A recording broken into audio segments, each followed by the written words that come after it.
Assalamualaikum warahmatullahi wabarakatuh. Perkenalkan, nama saya Ainun Mutahharoh. Saya merupakan dosen di Universitas Muhammadiyah Pajengan Pekalongan.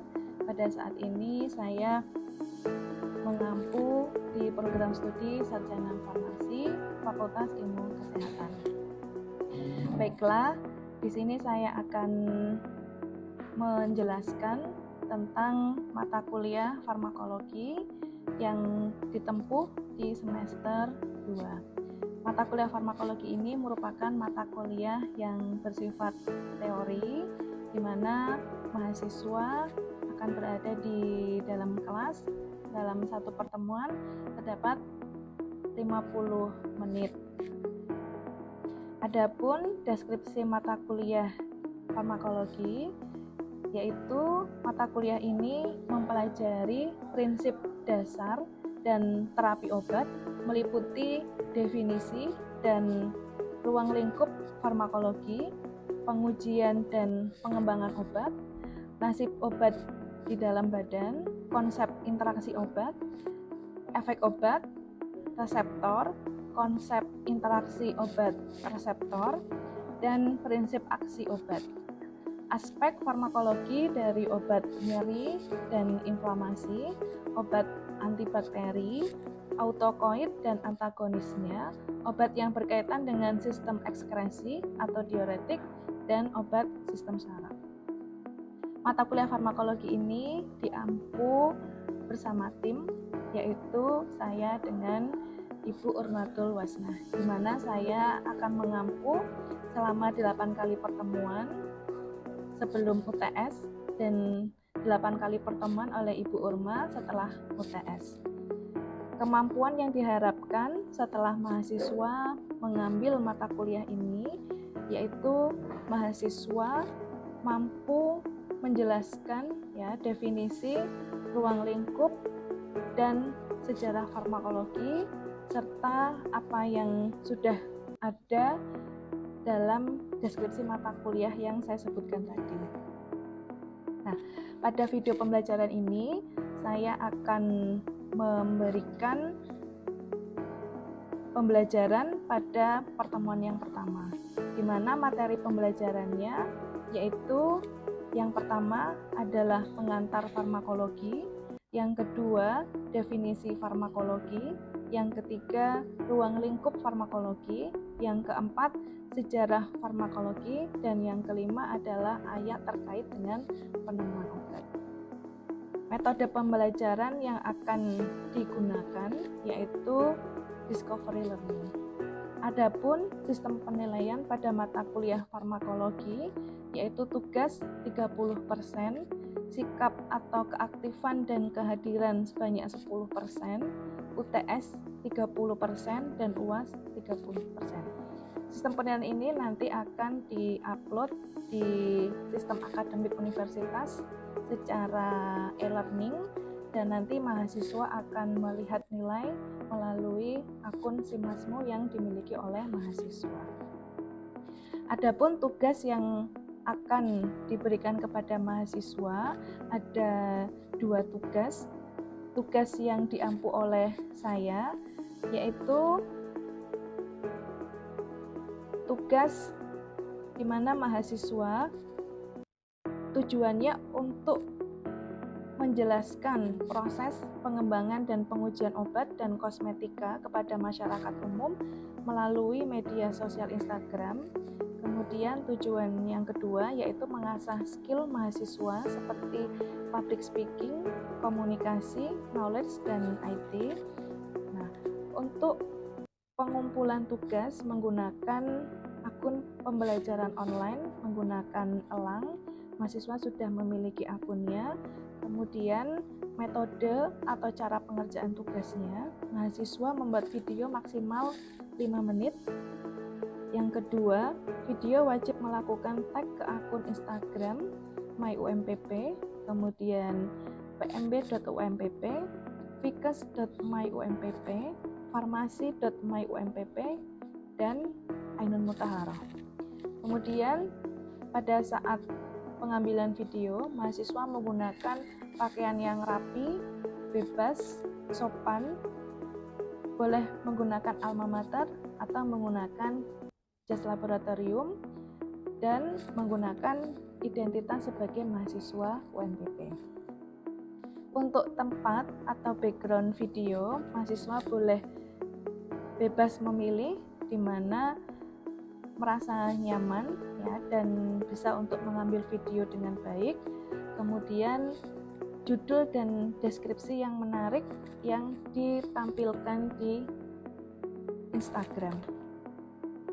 Lalu untuk luaran tugas yang dihasilkan, nanti video diupload di Instagram masing-masing dengan melakukan tag yang sudah saya sebutkan sebelumnya, dan kemudian mendaftarkan haki. Lalu untuk penilaian tugas, informasi yang disampaikan bobotnya adalah 35%, kreativitas video 35%, kejelasan pengucapan 10%, bahasa yang digunakan apabila mahasiswa menggunakan bahasa Inggris, bobot yang diperoleh adalah 20%, dan jika menggunakan bahasa Indonesia, bobot sebanyak 10%. Nah, adapun tugas penilaian akan disampaikan atau akan dinilai di akun Elang. Baik, terima kasih. Silakan simak video pembelajaran yang sudah kami.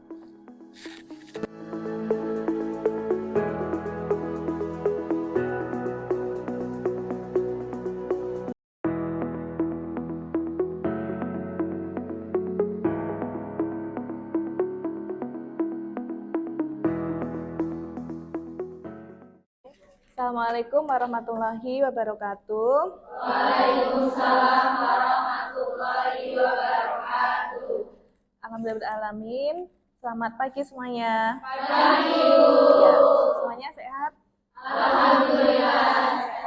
Ya, baiklah, untuk pertemuan kali ini ya kita akan membahas tentang pengantar farmakologi ya. Tapi sebelum kita mulai, kita berdoa dulu. Ibu minta tolong kepada si Pen untuk memimpin doa ya. Mbak Dian, silakan ya. Bismillahirrahmanirrahim. Raditu billahi rabba wa bil islami dina wa bi Muhammadin nabiyya wa rasulah. Rabbi zidni ilma warzuqni fahma. Amin ya rabbal alamin. Baik, karena tadi rencana pembelajaran semester sudah Ibu sampaikan, semoga nanti untuk materi sebelum UTS dan sebelum UAS kalian sudah memahami ya alurnya apa saja dan tugasnya apa saja, sehingga sudah tahu ya. Barangkali ada pertanyaan untuk materi kita selama 1 semester. Ada pertanyaan apa enggak? Belum ya. Oke, baik, kita akan mempelajari dulu terkait dengan pengantar farmakologi. Nah, kalian sudah pernah mendengar belum apa itu farmakologi? Sudah ya. Oke, kalau sudah, kita lihat dulu capaian pembelajaran pada materi ini ya. Nah, kenapa sih kalian sebagai mahasiswa harus tahu capaian pembelajaran? Supaya tahu pada mata kuliah ini, terutama pada materi ini, tujuannya itu untuk apa, sehingga ketika belajar itu tidak ngawang ya. Jadi tahu, oh saya itu belajar tujuannya untuk apa. Nah, capaian pembelajarannya adalah mahasiswa ini dapat menjelaskan definisi, ruang lingkup, dan sejarah farmakologi. Jadi nanti harapannya teman-teman itu tahu definisinya apa. Maksudnya tidak hanya tahu istilahnya farmakologi itu apa. Nah, definisinya tahu, ruang lingkup yang dipelajari itu apa saja, kemudian apa aja sih yang tentang farmakologi, dan kemudian juga sejarah ya. Kenapa kok kita harus mempelajari sejarah? Karena agar kita bisa mendalami ya, bisa mencintai mata kuliah kita harus tahu sejarah. Contoh misalnya ketika adik-adik menikah nih dengan seseorang. Nah, pasti kan pengen tahu sejarah calon suaminya. Oh, ternyata dia adalah cucu dari Pak Soekarno. Kan berarti tambah cinta kan. Nah, itu sama halnya dengan farmakologi. Ketika kita tahu oh sejarah farmakologi, gitu ya. Jadi nanti akan tambah cinta. Oke, lanjut. Nah, ini materinya ya sesuai dengan tujuan pembelajaran supaya kita tidak terlalu meluas atau tidak terlalu sempit ya belajarnya. Oke, ini pustaka yang saya gunakan ya ada 6. Nanti teman-teman bisa mencari di Google Scholar. Di Google Scholar ada bentuk softwarenya ada sehingga nanti bisa download sendiri ya. Nah, oke, sebelum kita menjelaskan tentang farmakologi ya, kita lihat dulu definisi tentang obat. Kalau ini sudah tahu ya bentuknya apa? Tablet ya, tablet selaput ya. Ya. Oke, kalau ini nanti kenapa kok harus dibuat selaput nanti pada mata kuliah teknologi farmasi ya, tidak sekarang. Nah, obat adalah setiap zat kimia alami ataupun sintetik. Jadi di bahan alami juga ada zat kimia ya. Kemudian selain makanan yang mempunyai pengaruh atau dapat memberikan efek. Jadi bisa memberikan efek itu obat. Kalau tidak memberikan efek berarti bukan obat ya. Nah, ini pada organisme hidup. Organisme hidup itu manusia, kemudian bisa hewan ya. Tumbuh-tumbuhan ya kan ada obat untuk perangsang tumbuhan ya. Tuh. Nah, ini efeknya bisa psikologis, fisiologis ataupun biokimiawi. Tapi di sini kita belajarnya adalah obat-obatan untuk manusia ya. Oke. Kemudian kita mengenal sumber-sumber obat. Nah, ini adalah tadi ruang lingkup dari farmakologi ya. Bahwa sumber obat bisa dari tumbuhan, misalnya quinin, digitalis. Yang kalian tahu ya misalnya tanaman sirsa untuk apa? Anti kanker. Terus apa lagi? Kunyit bisa juga untuk anti kanker. Terus apa lagi? Daun jambu untuk diare ya dan lain-lain ya. Terus kemudian hewan. Nah, ini untuk insulin. Biasanya yang diambil adalah enzimnya, ya kan? Kemudian mineral ada kaolin, ada karbon, kemudian ada mikroorganisme ya, penisilin, eritromisin. Nah, yang sintesis kimiawi ada aspirin. Ya, itu ketambahan I ya. Nggak apa-apa ya. Terus kemudian ada bioteknologi interferon ya, ini kurang ya. Kemudian hormon ada growth factor. Ya, ini adalah contoh-contoh dari sumber obat ya. Nah, sampai di sini ada yang ingin ditanyakan? Ayo. Mbak Dian mau tanya? Belum? Ya, kalau belum ya oke. Nah, karena kita ini adalah di kampus Muhammadiyah ya, maka pada salah satu pembelajaran itu kita harus mengkaji atau mengenal lah, kalau mengkaji itu nanti oleh dosen AIK ya, paling enggak kita tahu atau kesinambungan antara ilmu kita farmasi dengan al-Islam ya. Maka di sini Mbak Inun mengambil surat An-Nahl ayat 68-69. Nah, ini artinya dan Tuhanmu mewahyukan kepada lebah. Nah, ini buatlah sarang-sarang di bukit-bukit, di pohon-pohon kayu, dan di tempat yang dibuat manusia.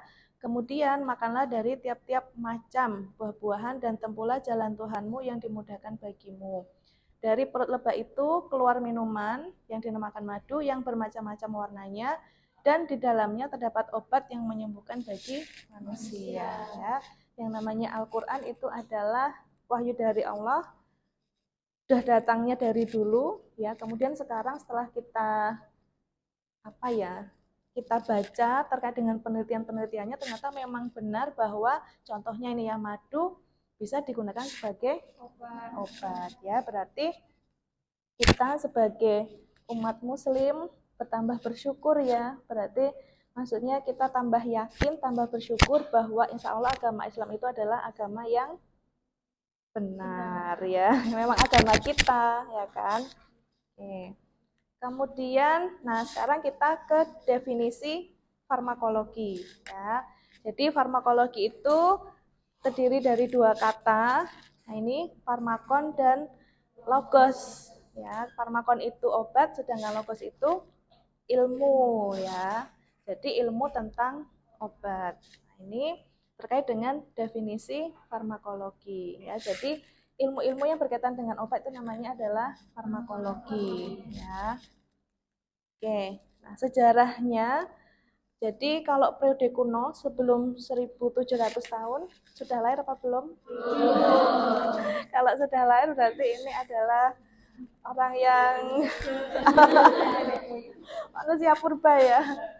Nah ini kalau dulu empirik ya, terus kemudian catatan tertua pada pengobatan Cina dan Mesir. Nah ternyata di Cina itu memang dari dulu itu sudah maju ya. Pantesan ada hadis yang menyatakan atau mengatakan bahwa pergilah ke negeri Cina ya. Maksudnya, nah gitu. Berarti memang Cina itu dari dulu itu memang pinter loh ya.